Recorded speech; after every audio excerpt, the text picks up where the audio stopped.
This program is a paid commercial announcement and does not reflect the views of WPHT or its management. Your radio doctor does not recommend or endorse any specific tests, products, physicians, procedures, opinions, or other information that may be mentioned on your radio doctor. Always consult your own physician. I'm Lisa Thomas-Laurie. If you're on Medicare, I've got great news. Keystone 65 HMO plans from Independence Blue Cross have earned 5 stars, Medicare's highest rating for 2022. Some plans have no monthly premiums, no deductibles, and no copays for primary care visits and some prescription drugs. Don't wait. Visit ibxmedicare.com/star. Every year, Medicare evaluates plans based on a 5-star rating system. Keystone 65 offers HMO plans with a Medicare contract. Enrollment in Keystone 65 Medicare Advantage plans depends on contract renewal. This is a paid endorsement. Talk Radio 1210, WPHT, WPHT HD, WOGL HD3, Philadelphia. From the Cherry Hill Volvo Studios, where relationships matter. An Odyssey station. It's time for the Delaware Valley's first radio doctor. On call every Saturday afternoon at 5. This is Your Radio Doctor with Dr. Marianne Ritchie. Presented exclusively by Independence Blue Cross. Listen, 7 months or 10 months is an absolutely exceptionally short time frame to produce this vaccine. Your health determines your life, your longevity, and your happiness. Let your radio doctor lead the way with your medical education. Your radio doctor, Dr. Marianne Ritchie.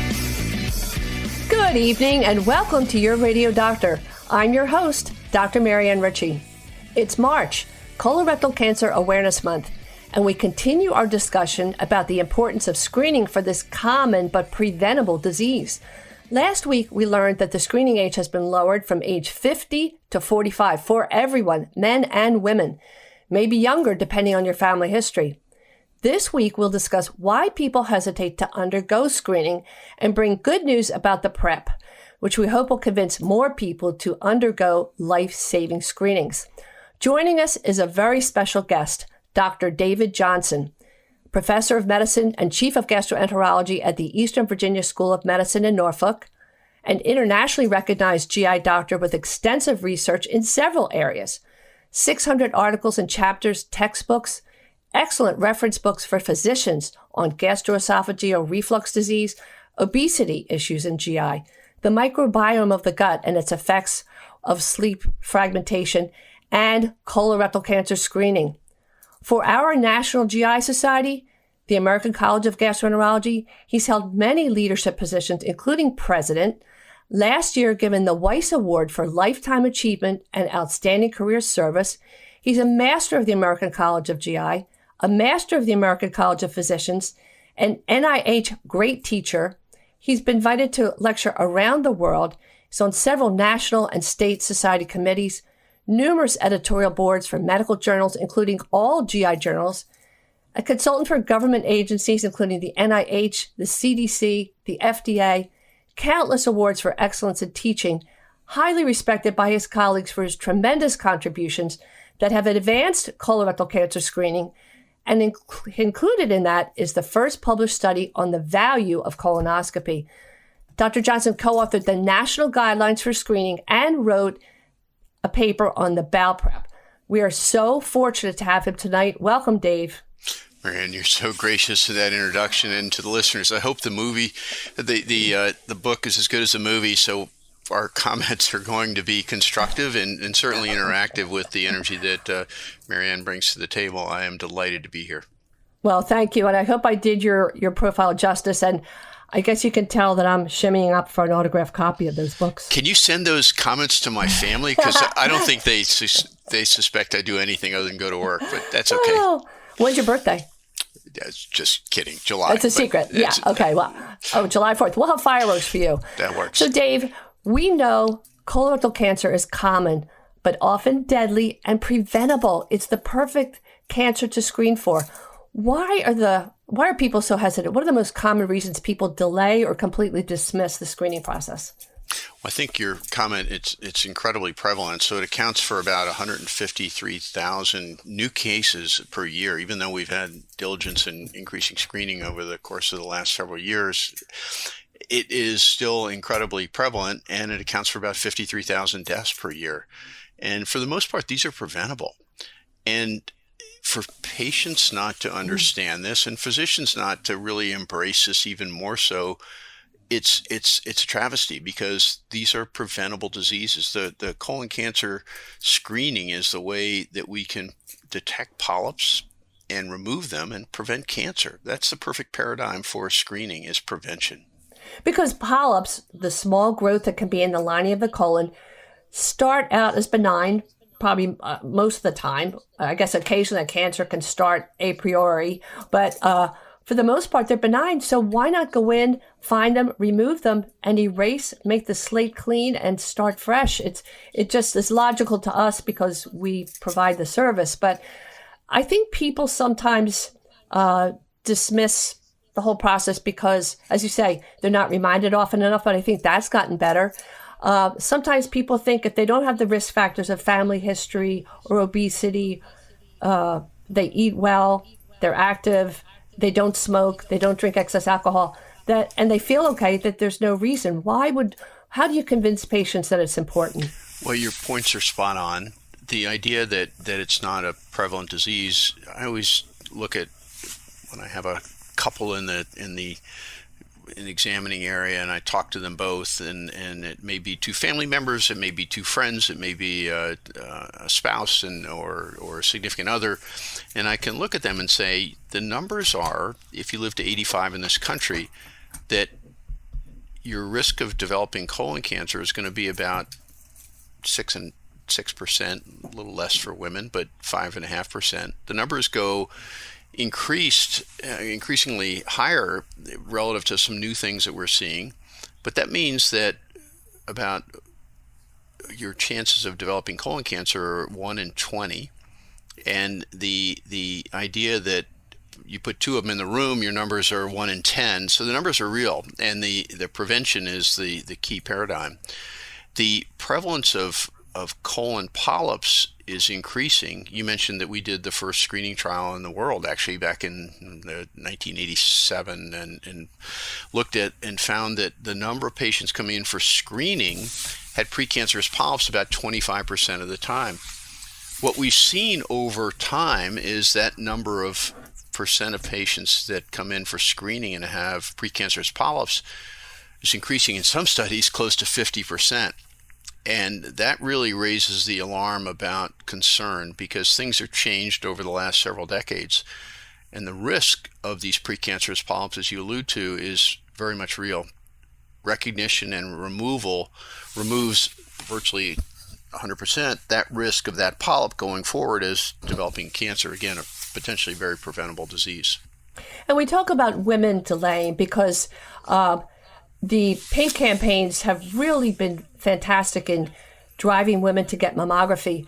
Indirectly, though, a lot of women think mammogram and done. So when I see a patient for acid reflux or something that's not related to colon cancer screening, I take the opportunity to remind that all screenings are important: mammogram, GYN, etc. But and colorectal cancer screening. Many women think it's a man's disease, or they're embarrassed. But I think we've gotten better about explaining that it's equally risky for men and women. So you're a national leader in studying the value of an adequate PrEP. And tell us about the paper that provides the national guidelines for the PrEP, because our listeners need to know that it's not the worst thing in the world. We're going to hear from a patient later who delayed because she was afraid of the PrEP. But why is it important to have an excellent PrEP? Sure. So in particular, let me just begin with your idea that the comment, which I agree is spot on again, about women, about potentially ignoring and thinking that they've done their screening. It's incredibly important for the women in family situations to take the lead for so many things, and in concept of they do lead, and most of the family typically will follow. Don't tell my wife I said that, but anyway, the concept is that women really are the integral leaders, and they understand this because they've been doing screening far more than men. You go back to pap smears and breast cancer screenings, and again, these are things that are very traditional, and they achieve incredibly high screening percentages. The targets are about 80%. For colon screenings, we're in the 65% range, even though all these news and headlines and things make a difference. So we've got a lot to catch up with what women accept as normal for their screening. And in particular, you're never going to get 100%, but we can certainly do better than 60 to 65%. And numbers that if we can move up to the numbers where women are for colon cancer, for their breast cancer screening and their cervical screening, the numbers were, by 2030, we would reduce the incidence of colon cancer by about 20%. That would be almost 300,000 new colon cancers that would be prevented. And we would have approximately a third reduction in mortality. That's over 200,000 deaths that would be prevented if we got close to the targets that women set in their compliance with standard screening, breast and cervical cancer. So when you get to the PrEP, then it's you're a gastroenterologist, you understand this, but the stories we hear are the PrEP was horrible. And that's really not the case anymore. We certainly understand where patient perspective has come from. They give you this huge gallon jug of stuff and they tell you to slurp this down and come in for your procedure, and it's really hard. But the PrEPs have really changed dramatically over the last 10 years for sure. And there are a number of new PrEPs that are less as far as the amount of liquid that you have to drink for the PrEP. The caveat is when you go to these lower volume PrEPs, you have to still drink the liquids around that. And that's the big challenge that I see for most of the PrEPs. You still have to drink liquids, but it can be anything. It can be water, it can be Gatorade, it can be apple juice, whatever you want. It is your choice, but those things are totally liberalized around new PrEPs. There are some PrEPs where you don't have to drink all this stuff, and there's some purgatives that you come in and you get a clean out from below an hour before the procedure, and you're in your colonoscopy. There are tablets now that are far improved from what we've seen before, where you take 12 tablets the evening before or the afternoon before, get a good night's sleep, and then come in the next morning and take your second 12 tablets and then come in for your procedure. So the PrEP is dramatically changed, and we really need to put perspectives that the patients have heard stories or maybe even experienced these previous PrEPs. But the world's changed, science has changed, and so has the technology as it relates to PrEPs. Well, I think the important message is there are choices, and we have about a minute left to carry this into the next segment, but the success of colonoscopy is really linked with an adequate, if there's residual thickened liquid or even solid stool, we can miss the small polyps we're trying to find and give you a fresh start. So you're absolutely right. And I always tell my patients it's a team sport. No, not about a sport, but it's a team event. We need your help. As much as we can do our job, we need you to help us. And the more you can be compliant with what the recommendations are for the PrEP, increases the ability for us to detect these polyps. And it's critically important. It's not just take part of the PrEP and you're one and done, you're done. We need your help. So for every increase in the ability for us as gastroenterologists to detect a precancerous polyp, we can decrease your cancer risk about 3% and 5% risk reduction of cancer-related death. So I tell my patients, we're going at this as a team. It's not just about you taking the PrEP, it's you giving us the best advantage, and we're here together as a team. Go team. Let's take a little break, and we'll be right back with Dr. Dave Johnson. Thanks for listening to Your Radio Doctor with Dr. Marianne Ritchie, exclusively presented by Independence Blue Cross. If you have a question for the medical mailbag, just send a note to doctor@yourradiodoctor.net. Hi, I'm Dr. Denny Carice, Chief Science Officer at Recovery Centers of America, and I'm here as your addiction expert. I get asked a lot, how do people overcome addictions? They're all different kind of ways. Can some people just quit? Why do some people need a bunch of treatment? The reality is there is a small number of people who use addictively that can quit on their own.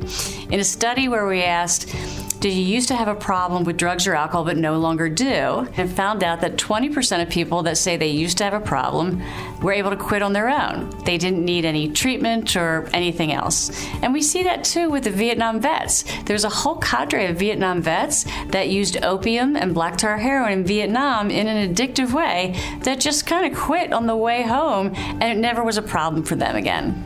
Importantly, there's a whole other cohort of Vietnam vets for whom opioids is still a problem today. So you don't know if you're in that 20% or not. There's a bunch of people who quit with the help of their church or the help with 12-step groups or other support groups. And then a vast majority of people need some kind of treatment, whether that's outpatient treatment or residential care. And some people need detox to safely get the drugs out of their body. The only thing to know about detox, though, is that you don't want detox alone. That's usually 5 to 7 days, and when people do that, they get all the drugs out of their body. They're at very high risk of relapse when they go back out. They don't have tolerance. They use the same amount of drugs, and they tend to overdose. It's a very dangerous thing. So some people can do it on their own, but it's a very small percent, and you never know if you're going to fall into that group, right? And then some people need modest treatments. Some people need very long-term treatment. Whatever it is you need, though, it's important to know that there is help out there. The best predictor that somebody will get into recovery from drugs and alcohol is treatment. Interesting, though, the best predictor that someone will stay in recovery long-term and maintain recovery is participation in support groups like AA, NA, and other recovery support groups. If you or a loved one has a problem with alcohol or drugs, call 1-888-RECOVERY today or go to recoverycentersofamerica.com. We answer the phone and admit patients 24/7. That number again is 1-888-RECOVERY.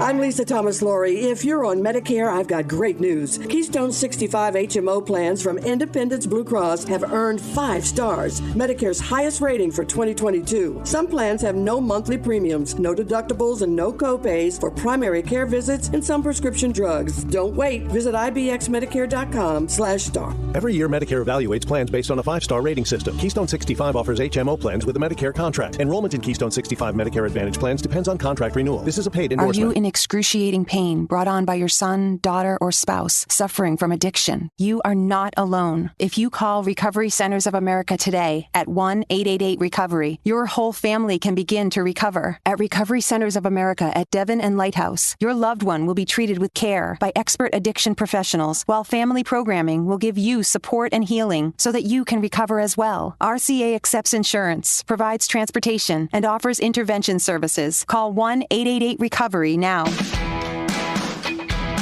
we're back on your Radio Doctor. I'm Dr. Marianne Ritchie with our guest, Dr. Dave Johnson, a world-class expert on colonoscopy and the bowel prep. Dave, we were talking, I'll just ask a brief question about the prep again. When a person has an inadequate prep, they're not completely clear, we're going to miss small polyps and cancers, and you gave us good reason to be cheerleaders and do the best we can as patients. We're patients too sometimes. What percentage of the time would you say the prep's inadequate? And then how do you tell the patient we might have to come bring you back at a shorter time interval than 10 years? Marianne, again, celebrating March Colon Cancer Awareness Month, this is really the best time to really bring this forward and to get everybody highlighted and excited about the colonoscopy as a screening test. The prep is really the first point of obtaining a quality screening.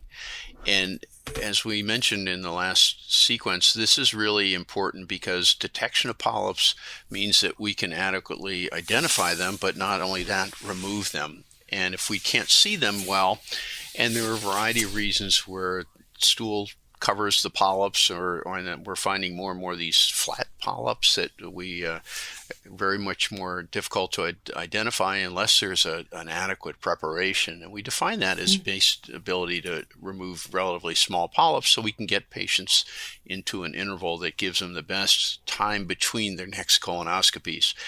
It can go from 3 years to 7 years, and again, the recommendations are based on the ability to detect and remove, but adequately remove the hesitation that we didn't see something. So an adequate prep, my patient conversations are, it's a partnership. We need your help, and we're going to do our best. But the ability to do that is really dependent on the patient trying to adhere to what the recommendations are. So if you don't have a prep that we would define as, quote, adequate, we will have to bring you back, the national guidelines say, within a year. But if we see polyps that are precancerous and more high risk and identify therefore other potential polyps, even more so, it may be 3 months. So again, the numbers are we're going to bring you back within a year. And so when I tell my patients, when you're going to do your prep, you really need to understand that we're here to really give you the longest interval protection we can. So we need your help. And we were fellows at about the same time, and my teacher was Sid Winnower, who was also one of the pioneers. And he used to say to us, polyps, keep the company of polyps. Where we find one, it's like when a deer's crossing the road, I say to my children, slow down and stay slow for a while because others will follow.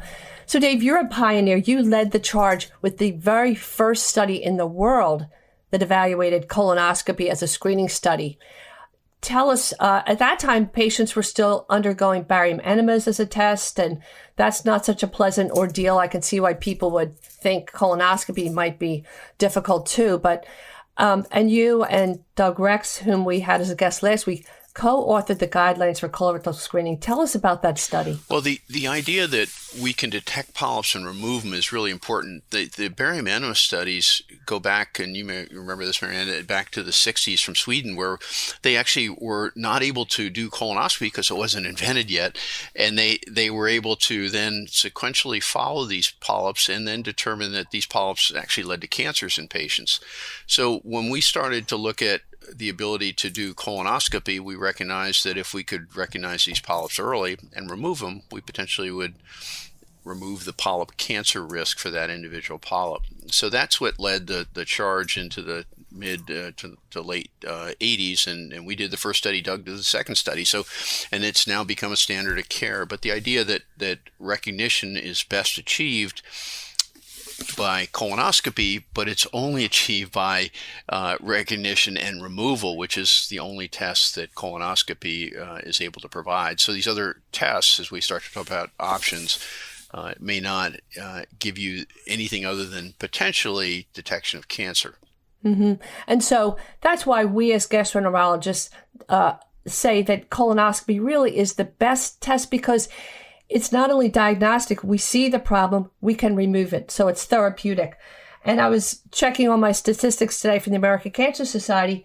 Colonoscopy has the potential to reduce colorectal cancer by 40% and death from colorectal cancer by 60%.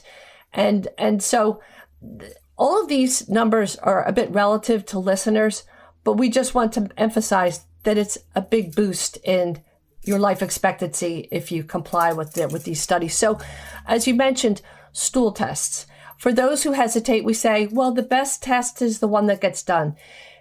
If a patient says, I'm a little squeamish about colonoscopy, all right, I'll try the stool test. Tell us a little bit about why they're helpful, but maybe their limitations, if you would. Well, it became even more of an issue, Aaron, during COVID, because colonoscopy suites were shut down, hospitals are not taking things, and colon cancer screening essentially came pretty much dramatically to a halt. There was really not the emphasis because patients couldn't even get it to their own physicians. Screening by colon stool tests is an option, but we recognize that is very limited because these tests for stool tests are about cancer detection, not cancer prevention, which is very important. When we talk about screening, your and my goal for screening is prevention of cancer. When we talk about stool-based testing, we're talking about detection of cancer for the most part. They're not very effective in looking at detection of precancerous polyps for sure. Some of the flat polyps we talked about, a whole different issue, they're virtually worthless. So the idea that we can do not only the appropriate screening, but removal, as you said, are critically important. And patients' reticence to come in during COVID, we understand, but what we've seen is a huge delay in screening in general. And now people need to recognize that you can get in and get screened. Colonoscopy suites are incredibly safe. There's been no significant concern about COVID as it relates to even during the COVID infection pandemic that we were concerned about patients that had an increased risk for COVID. Although all the safety criteria were met, none of these reports ever showed their patients were at higher risk. But we still got to catch up. There are a lot of people that put these things off for screening. Oh, sure. And the American Cancer Society tells us that from March to June alone in 2020, and then add other times when we were slowed with Omicron, et cetera, in those few months, 18,000 cases of colorectal cancer were missed or delayed. The American Association of Cancer Research tells us 10 million cancer screenings were missed from January to June in 2020 alone. So when we look at the stool studies, again, it's better than doing nothing, but the FIT test, which looks just for hidden blood, sensitive or accurate to pick up maybe 75% of colon cancers, but not very good at picking up polyps. And as you say, we want to go in and remove those precancerous lesions.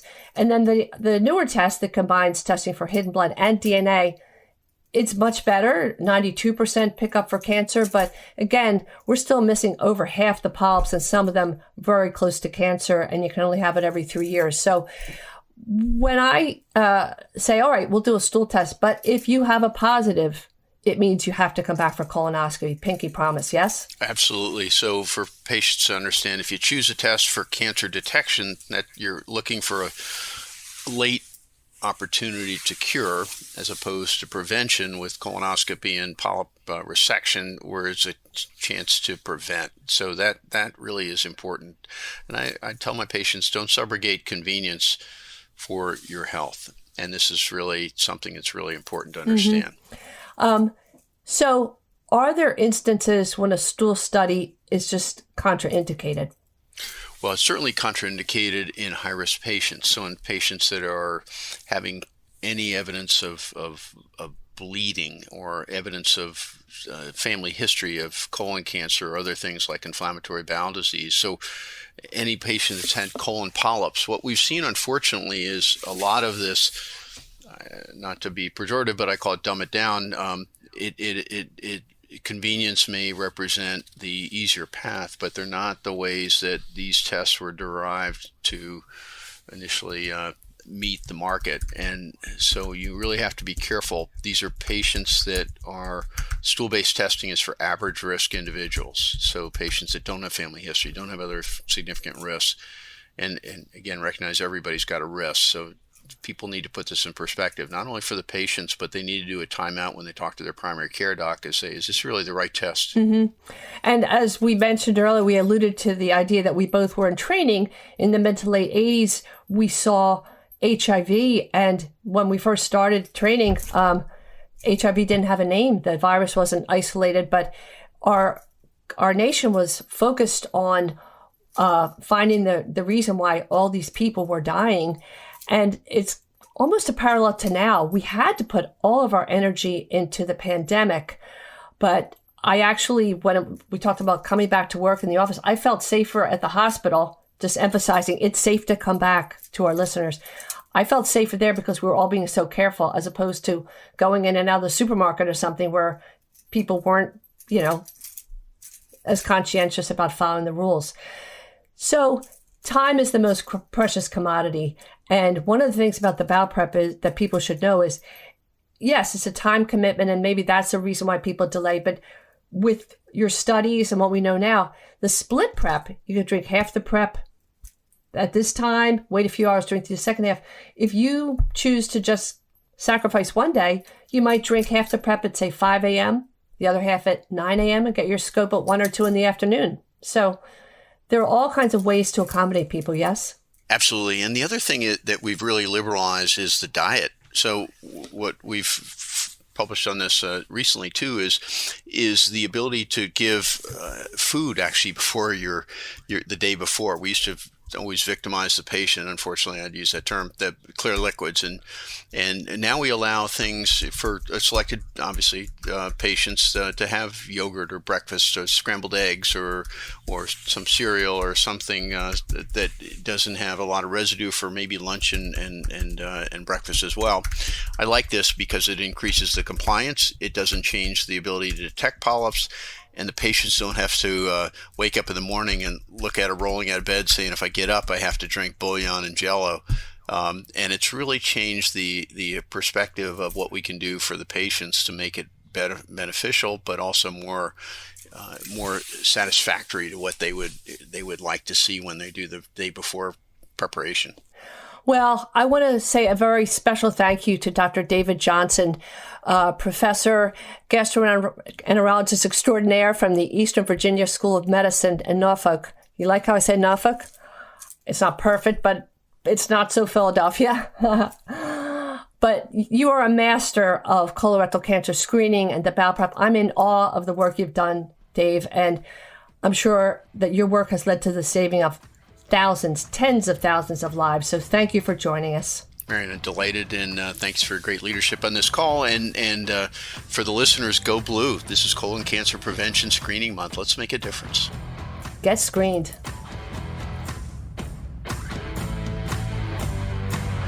Today's edition of Your Radio Doctor with Dr. Marianne Ritchie, presented exclusively by Independence Blue Cross, can be enjoyed anytime, anywhere, at your convenience. Just download the Odyssey app and search Your Radio Doctor. It's health education on demand. This is Emily Rubin, registered dietitian, here to present you with your nutrition tip of the week. So you might have seen Philadelphia's skyline is blue this week. Well, we can thank Dr. Ritchie for her awareness in Colorectal Cancer Awareness Month because it's March.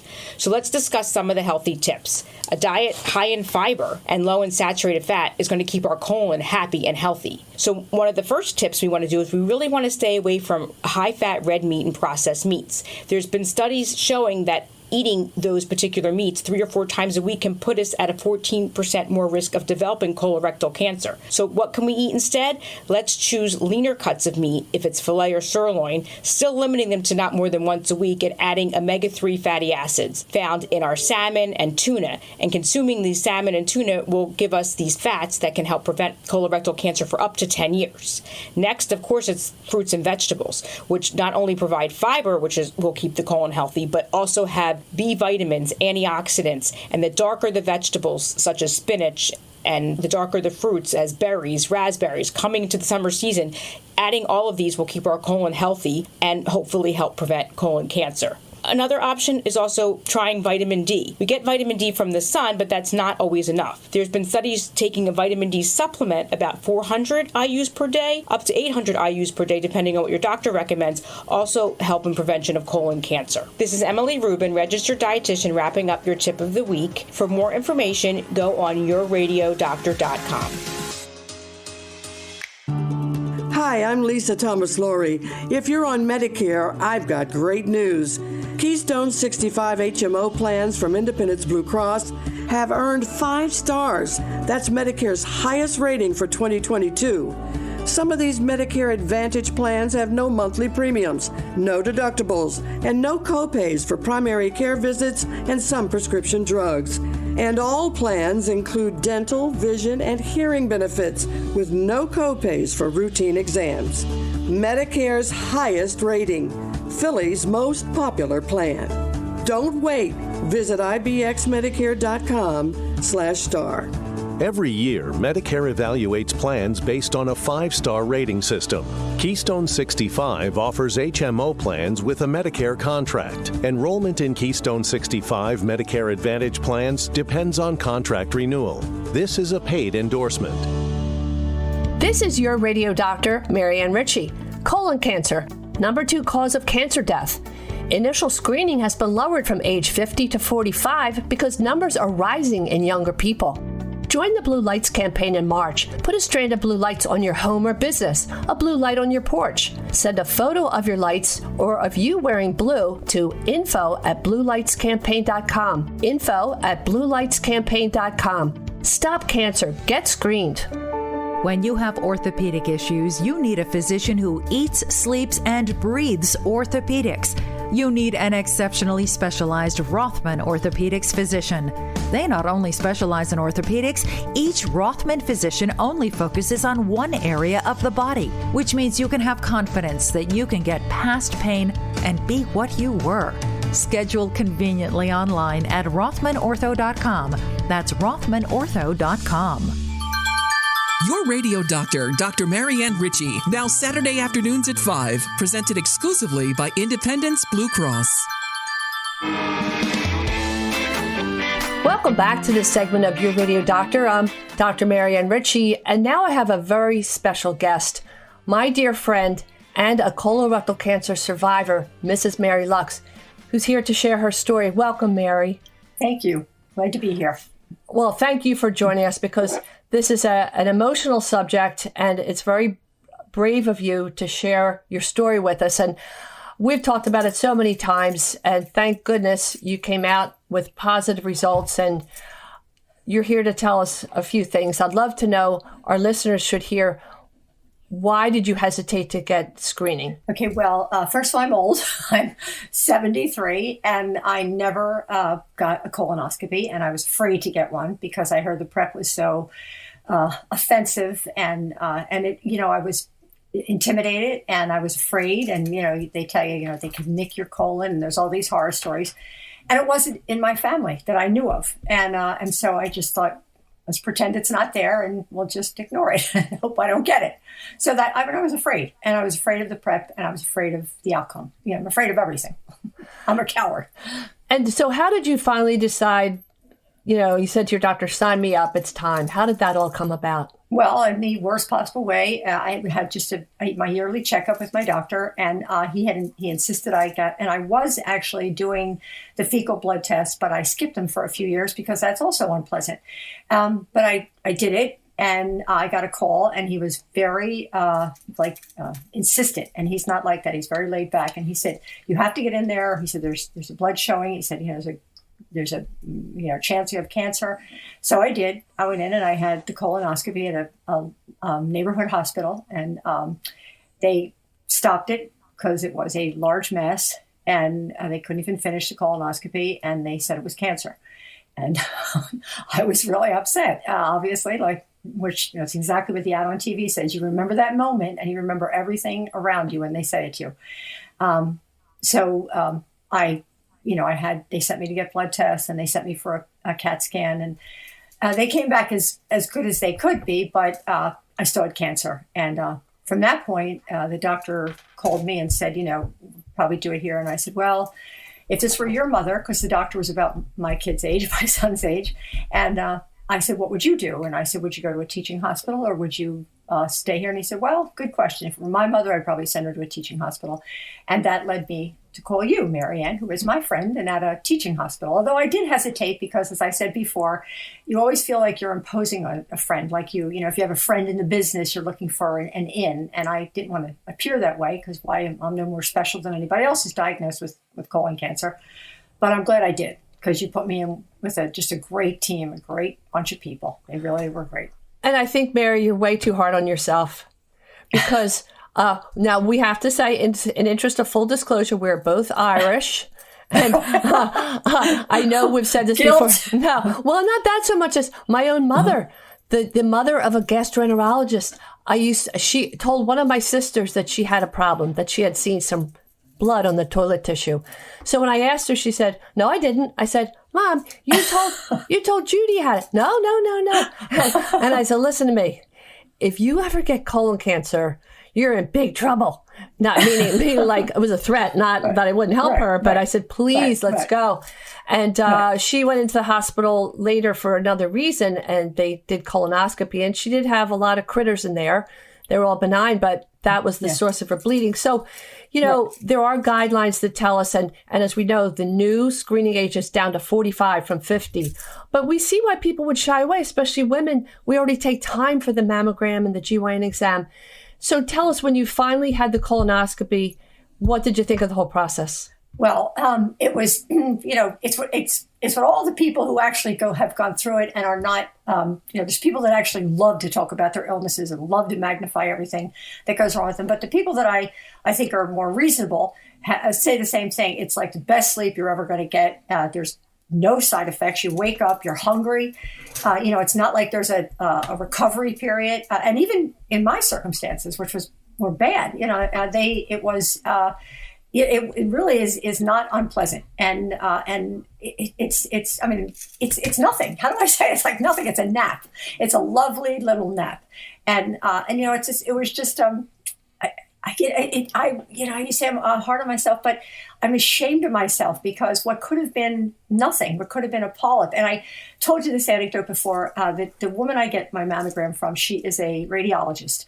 And she said, she was looking at my thing and she said, I don't have any information about a colonoscopy. And I said, I don't get them, doctor. She said, you don't get them? She said, when you come to me and I see something, you already have cancer. She said, this is the one thing we can prevent. Why are you not getting it? And I said, all right, I will. And I said, okay, but I've got her and I've got Marianne, I've got, and I still didn't do it. And I don't know what it is. I think part of it is you make bargains with God. You think, well, if I eat 5 pints of blueberries a week, I won't get cancer, right? But you do, and they're foolish and it's childish and well, not good. But your role in life now is to share the cautionary tale.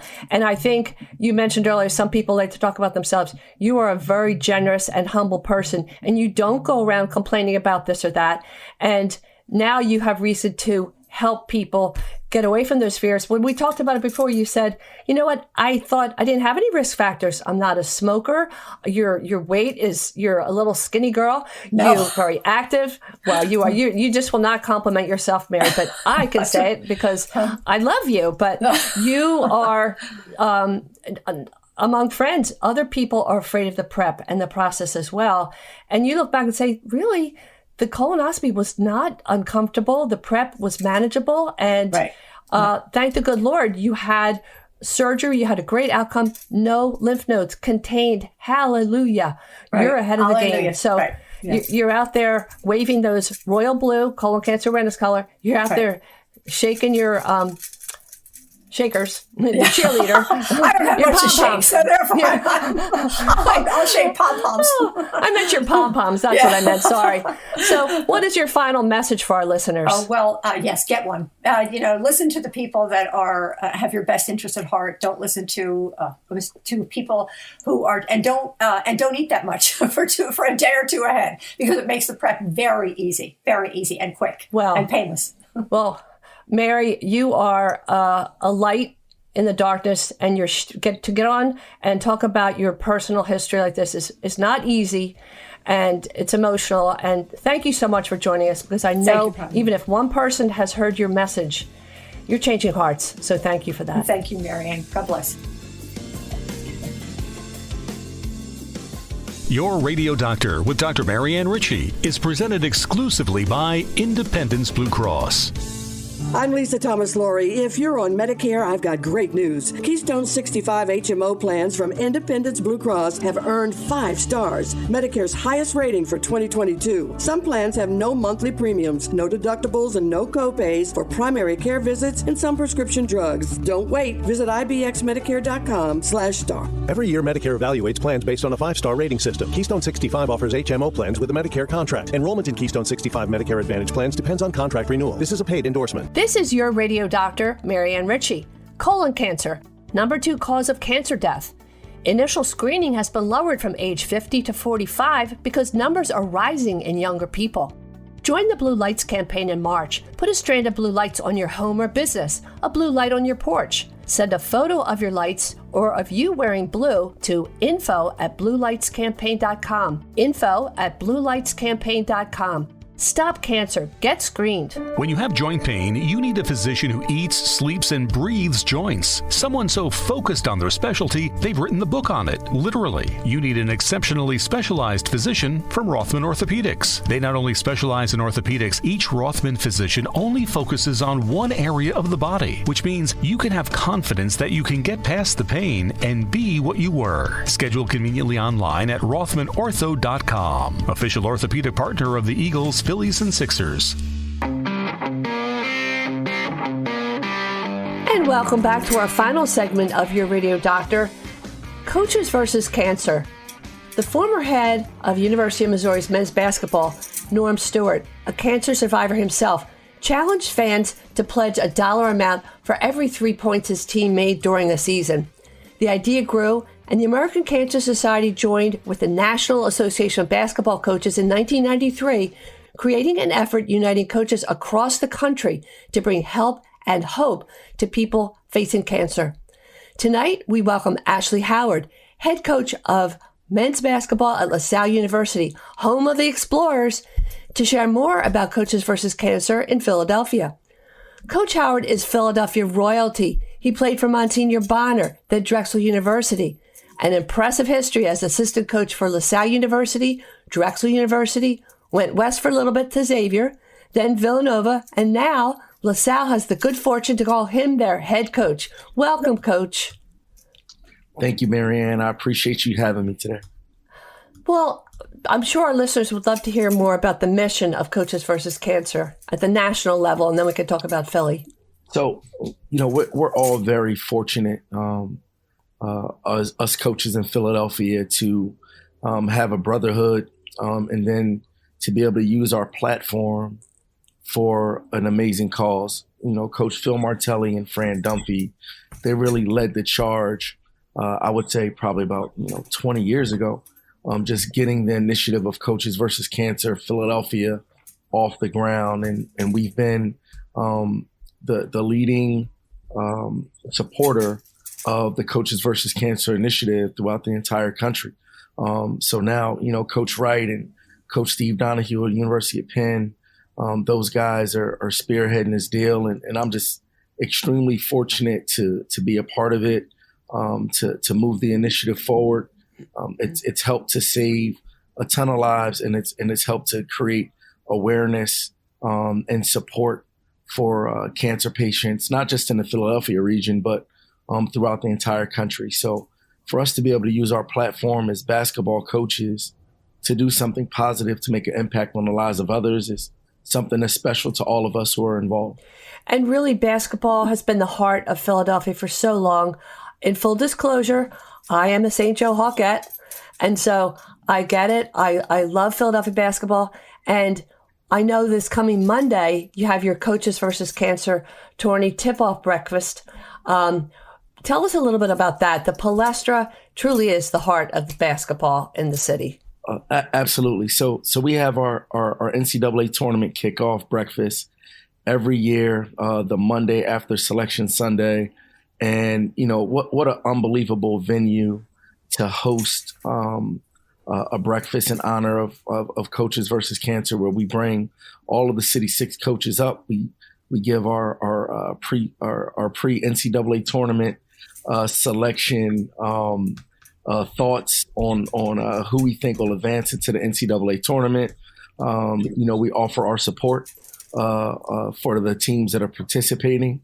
And that's the really cool thing, right? We got 6 Division I schools, and Villanova has always, is pretty much right now been the staple on the national spotlight. But even last year we had Drexel University, who was participating in the tournament as a Cinderella pick. So we get an opportunity to celebrate our teams who are participating. We get an opportunity to just reconnect with our loyal supporters of Coaches versus Cancer. And of course, it's all going to, our initiative with Coaches versus Cancer as an additional way to just create awareness and to raise money for, such a wonderful cause. And the breakfast on Monday, it's corporate leaders and fans that get to network and compare their brackets with coaches like you, and sports media personalities like Mike Jensen, Whitey Rigsby will be there. And you're honoring longtime Phillies announcer and cancer survivor, Don Baker. Tell us quickly about the gala on April 9th. So the gala is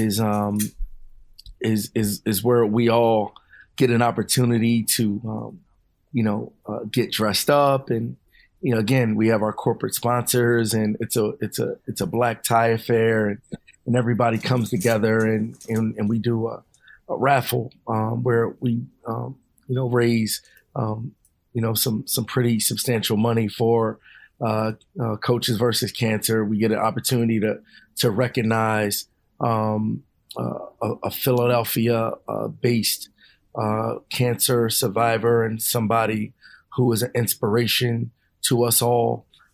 So, obviously, we're gonna honor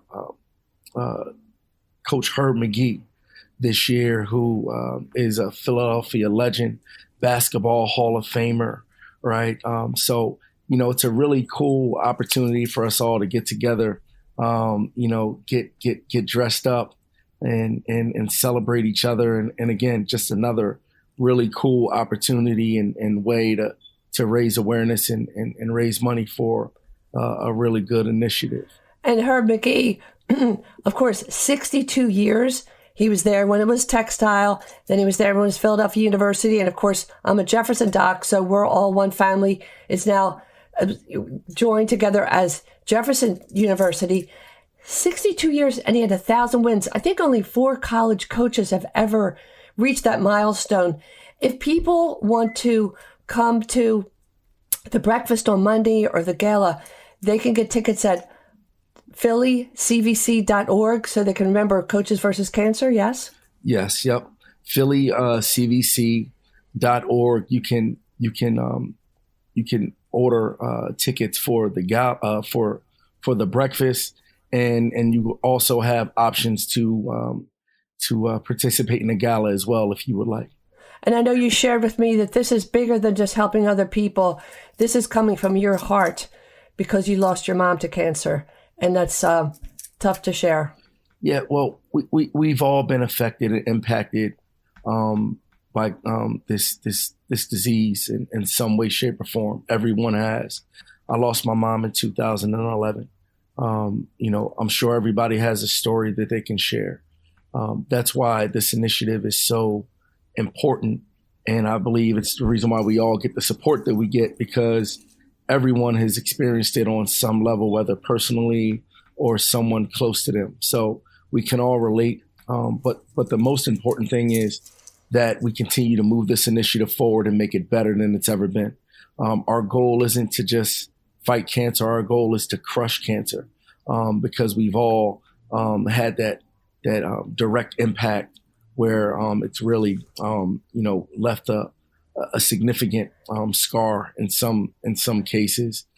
So sure. The fact that we have the ability to come out and have these different events and raise awareness and provide opportunities to help and support those families who are going through it in the moment is something that's extremely special for us all. And that's what's so special about Philadelphia is a big, small town, and the whole brotherly love. And as you say, brothers in hoops and bringing this initiative together. So thank you, Coach, for joining us. And I'm hoping that as we say goodbye, you might be able to sing a few bars, Fight on Explorers. Yeah? Fight, fight, fight, fight. Come on, you can do it. You put me on the spot. Thank you so much. Good luck with the rest of your season. I know you're going up against the Hawks in a few days, and I'll be cheering for both teams. Thank you so much. Fight on, Explorers. Let's go, LaSalle. Thank you for having me. And, just so proud of all the work that myself, Coach Jay Wright, Steve Donahue, Billy Lang, Aaron McKee, Zach Spiker have done to continue to move this Coaches versus Cancer initiative moving forward. Thank you, Marianne.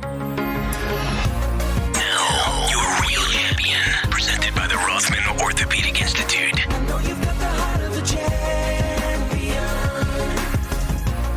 And now for your real champion. I call this segment the first of the first responders. For the past 2 years, our nation has witnessed historic challenges: the pandemic, civil discord, increasing numbers of natural disasters. A term that's become familiar? First responder. COVID made conditions especially risky for healthcare workers under the strain of crowded facilities with dwindling supplies while short-staffed. But for some first responders, like police officers and firefighters, the conditions have always been risky, not just heightened with the pandemic. In fact, police officers from the Elite Highway Patrol Unit are the first of the first responders. They're the officers on motorcycles who have the honor to escort dignitaries or ride in formation at the funeral of a fellow officer. But they're also the first ones called for explosions, gunshots, major accidents, never knowing what they'll face. Officer Andy Chan and Kyle Cross are two of these brave warriors, both wearing the badge because as young boys, they both met police officers who were positive role models. Assigned as partners in highway patrol, they quickly developed a friendship based on common bonds of devotion to family, faith, and sense of duty. Everyone knew when Andy reported to headquarters for duty. Upon entrance, he'd announce, "Highway!" His passion is evidenced in a recruiting video when he shares that if you love doing good things for people, especially strangers, their smile is the best reward, and being a police officer is the best job you could ever do. Kyle remembers their early days together and the Amtrak train wreck of 2015. They were two of the first to arrive. It was like a movie. Dust filled the air. The sight was one of devastation. Some had already died, others severely injured. Kyle followed Andy's lead. Andy was poised, took control, walked straight through a fence, right to work pulling bodies from the wreckage. Wires were down, sparks flying. They worked quickly to bring as many as possible to safety. Even before they were a pair, one day both men were on a train headed to court. A mother got off the train and her small child fell onto the tracks. By instinct, both men leaped into action and saved the toddler, without hesitation. Both from the same neighborhood, Kyle picked Andy up each morning. They rode their motorcycles together to and from work every day for 4 years. They were a team.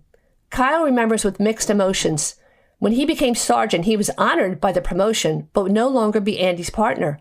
On a fateful day, it was Kyle's first time to cover calls from the police radio, and he heard the signal that was unthinkable. "Officer down," and the call number was Andy's. Kyle raced to the hospital to be by his side. Earlier that morning, Andy was on his usual path to work when a vehicle driven by an elderly man hit his motorcycle and left Andy with severe permanent injuries.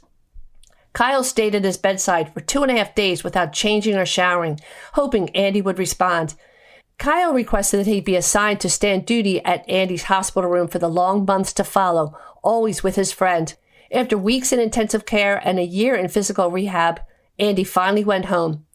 Support has come from Families Behind the Badge, which raises money for families of injured and fallen officers. Hundreds have gathered in prayer for Andy. Andy Chan, a highly decorated officer, 24 years of service, who now faces severe limitations for the rest of his life. I had the chance to speak to Andy's dear wife, Tang. She's grateful for the support from Kyle, fellow officers, and the community as she and her family face one day at a time. Kyle considers Andy to be family.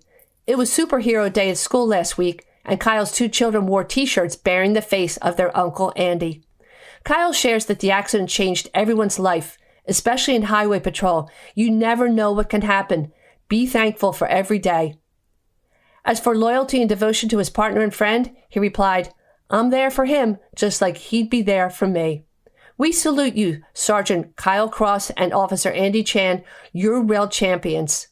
And a special thank you to all the police officers for their service. Thanks for joining us at our new home here on Saturday nights at 5 o'clock. Remember, you can hear all of our shows again when you visit our website, yourradiodoctor.com. A special thank you to our exclusive sponsor, Independence Blue Cross, and for the support from Recovery Centers of America and the Rothman Orthopedic Institute. It's March, Colorectal Cancer Awareness Month. Join the Blue Lights campaign. Hang a strand of blue lights on the front of your home or business, a blue light on your porch. Send a photo to info@bluelightscampaign.com. Follow us on Facebook, LinkedIn, Twitter, Instagram. Bring a friend to listen on Saturday nights at 5 here on 1210 WPHT, because we're here to remind you that your health is your wealth. Thanks for listening to Your Radio Doctor, Dr. Marianne Ritchie, presented exclusively by Independence Blue Cross. To contact Dr. Marianne and to listen to today's show as well as past shows, visit yourradiodoctor.com. This program is a paid commercial announcement and does not reflect the views of WPHT or its management. Today's program has been pre-recorded. I'm Lisa Thomas-Laurie. If you're on Medicare, I've got great news. Keystone 65 HMO plans from Independence Blue Cross have earned 5 stars, Medicare's highest rating for 2022. Some plans have no monthly premiums, no deductibles, and no copays for primary care visits and some prescription drugs. Don't wait. Visit ibxmedicare.com/star. Every year, Medicare evaluates